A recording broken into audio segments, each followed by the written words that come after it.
Welcome to the Sales for the Nigerian Wedding Industry podcast. I'm your host, Abuja-based photographer Tavishima Ayede. It always gives me a buzz every time I open the app, get ready to hit record, and then I see that the listening count is steady, and sometimes we add a few listeners every now and then. So for those of you who have subscribed, and for those of you who've been listening steadily from the beginning, I'd like to say thank you very much. Now, on to what we're going to discuss today.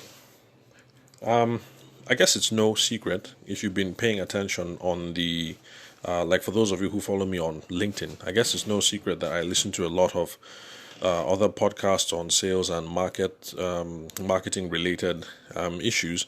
And recently there's been a lot of talk from different podcasts about morning routines, what kind of routines you should adopt, whether morning routines are good or not. And it's something that it's another one of those things that I've had a personal relationship with, because back then in primary school, when I went to school in Abuja, my primary school was in Abuja, although the family would later move out of Abuja to Lagos when I was about 13 or 14. But in Musuwan Primary School, there was this teacher who said that really successful students have to study at night and things like that. Yeah, I'm sure some of you would say that's rather intense for primary school kids. But the heat really got turned up on these sorts of things when I moved into CKC, that's Christ the King College in Gwagwalada. That was also another intense academic environment, and all these things would come up again, whether you have a night routine versus a morning routine, which is best, what you should do, and or whatnot. So I guess it's no surprise that these ideas also parlay into our careers and our work and things like that. And of course, you have people who engage in the conversations about whether you're a what are they called again? I think night owl, whether you're a night owl, a morning person, and yada yada yada, and how all these things tie into productivity. So, in my own opinion, do morning routines work? In my opinion, as usual, the answer is both yes and no. The answer is yes and no, because the best routine that you can use, the best morning routine that you can use, is the one that you are actually going to follow through with day after day. So in other words, if you decide that you're going to come up with a morning routine, but then you only do it on Monday and Tuesday, you forget to do it Wednesday, Thursday, Friday, Saturday, Sunday, and then next week you also forget Monday, Tuesday, maybe you do it on Wednesday, and then you skip another 3 days after that, you can see that that's a recipe for failure. The system is not going to work because you haven't given it a sustainable and predictable chance of it working. So whether the morning routine is going to work is going to be based on whether you set it up in a way that it's something that you can actually use. So that's my answer on that. Of course, as usual, the caveat: I'm not a professional when it comes to these things. I don't have a professional business management background or psychology background. So take all my advice or opinions on these matters with a pinch of salt. So, what kind of routine should you have? People have different ideas about religious and prayer routines. Waking up at 3 or 4 in the morning so you can work out, read your Bible, say your prayers.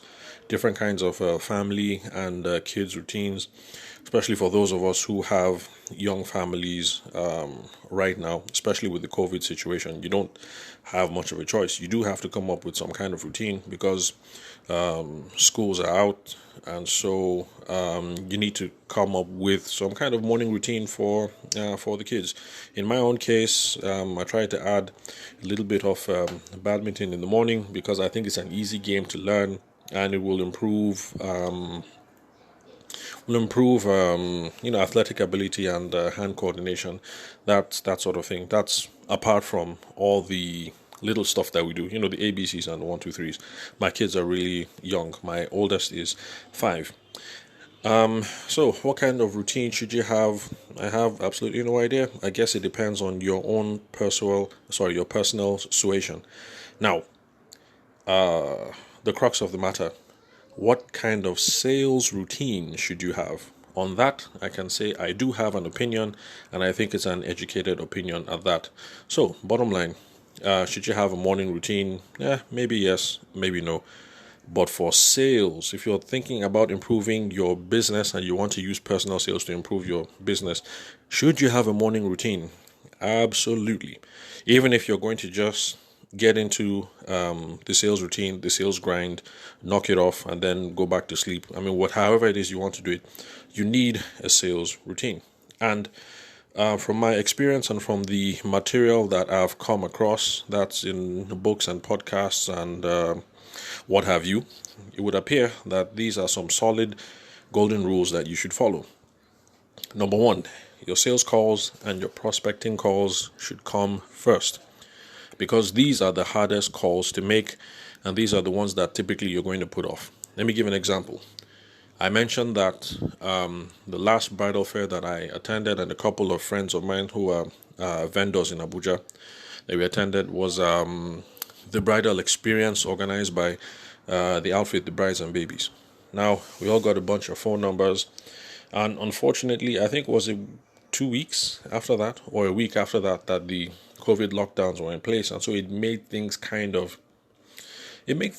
messy follow up wise. So there were a couple of people who thought it would be too tacky trying to make sales calls in this situation, and so some people just put it off like, well, the lockdown, uncertainty over dates, maybe I shouldn't just make those calls.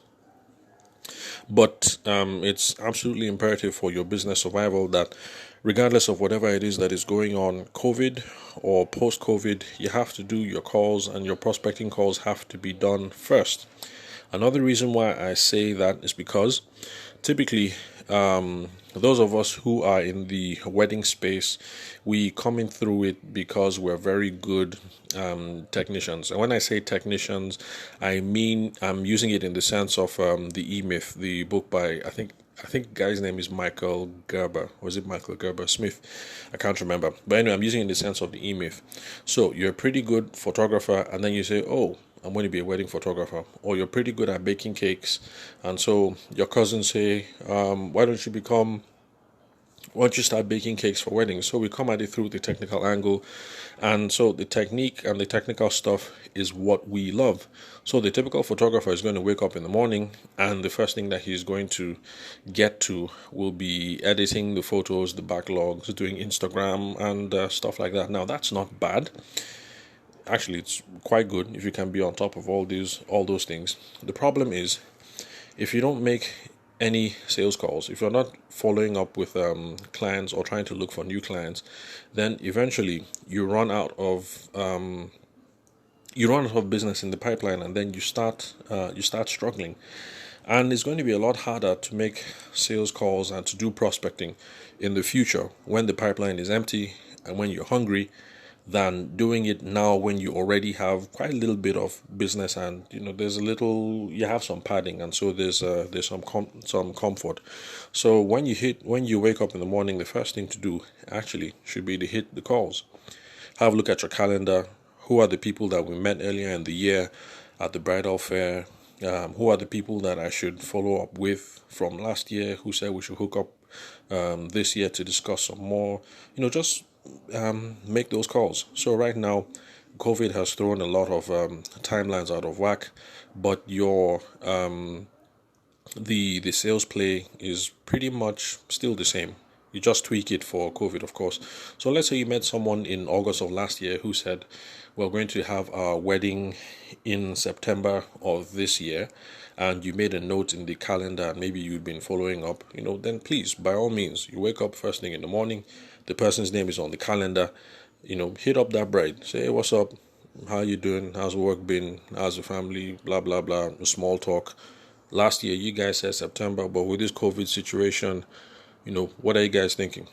Is the date still the same, or are you guys going to shift it? If they say the date has, is going to be shifted, then that's not a problem.